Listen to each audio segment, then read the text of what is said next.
In section 1.2, we're going to be looking at order of operations and evaluating expressions. So let's start with the number 2, and let's say I want to multiply it by itself 3 times. So I'm going to be doing 2 times 2 times 2. Now how I could rewrite that is 2 to the third power. Now I would call that 2 my base and that 3 my exponent. And when I solve that, 2 times 2 times 2, or 2 to the third power, is 8. Now, something important to note is that 2 to the third power does not equal 2 times 3. Those are easily confused. 2 to the third power, as we just said, implies I'm multiplying 2 3 times. 2 times 3 means that I'm adding 2 3 times. So those are obviously going to give you different numbers. So it's just important to note that early on. Finally, you can simplify an expression by writing it as its single numerical value. So if I gave you a problem and said I want you to simplify the following expressions, 10 to the 5th power, that means that I'm going to multiply 10 by itself 5 times, and I would get 100,000, and that would be it. That's its single value. Next example, we have 0.2 to the 4th power.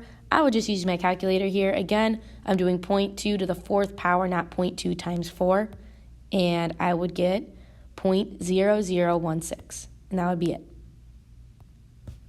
Now, let's look at a different problem. Let's say I had the expression 2 plus 3 times 5, and I might be thinking, well, should I just do the operations from left to right, kind of like reading a book? Now, don't write this down yet. I'm just going to kind of show you what happens if you just go left to right.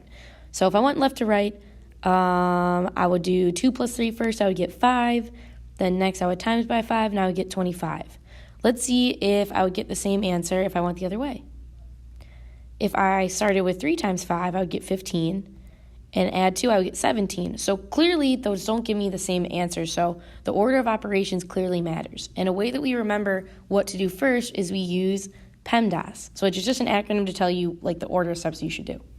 So the P means that you should do parentheses first, then exponents, then multiply and divide, and then finally your last step should be adding and subtracting. So the second one that we did, we should have done 3 times 5, then added 2.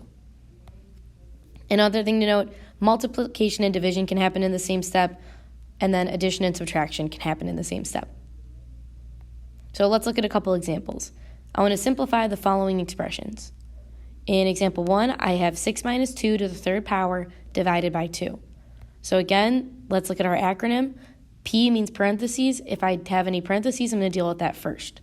So I'm going to solve inside the parentheses. 6 minus 2 is 4. So now I'm left with this expression. Next, E means exponent, so I'm going to deal with that exponent, 4 to the 3rd power next. 4 to the 3rd power, or 4 times 4 times 4, gives me 64. And then finally, all I have left to do is divide. 64 divided by 2 is 32, and I'm done. So notice here that when we have a bigger expression, when we have a set order of operations that we're supposed to do, it makes solving this a lot more simple. Let's look at a different example. 2 to the 4th power minus 1 divided by 5. Now, I don't have any parentheses, so next I'm going to move on to exponents. So I'm going to deal with that 2 to the 4th power first. 2 to the 4th power is 16. And now here, I know you might be thinking, okay, now I'm going to divide, but technically you could think of these, the 16 minus 1 as a parenthesis. You want to simplify the numerator or denominator to a single term before any dividing. So I know that might seem weird. We're going to subtract that first. So now I'm left with 15 divided by 5, and I have 3 as my answer. And you can evaluate an algebraic expression by replacing each variable with a given number. So starting to look at algebraic expressions, let's say I had the problem x squared plus x minus 12 divided by y squared. And I want to evaluate that when x equals 5 and y equals 2. All of that means is that whenever I see an x, I'm going to replace it with a 5. And whenever I see a y, I'm going to replace it with a 2. So when I plug that in, now I'm going to deal with my order of operations. I don't see any parentheses, so I'm going to move on to those exponents. 5 squared is 25, 2 squared is 4. Then I'm going to need to deal with multiplication and division first. I'm dividing 12 and 4, so I'm going to do that. And as I said, addition and subtraction can happen in the same step, so from here it wouldn't matter. 25 plus 5 is 30, minus 3 would give you 27. If I went the other way, 5 minus 3 is 2, plus 25 also gives you 27. All right, the last question that we're going to look at today, similar to the question we saw in last video, John is a member at the YMCA. He paid a $55 registration fee and a $30 monthly recurring fee. The amount he has paid to the YMCA after X months is modeled by the following expression, 55 plus 30X. And I want to know, how much money will John have paid the Y after 1 year of being a member?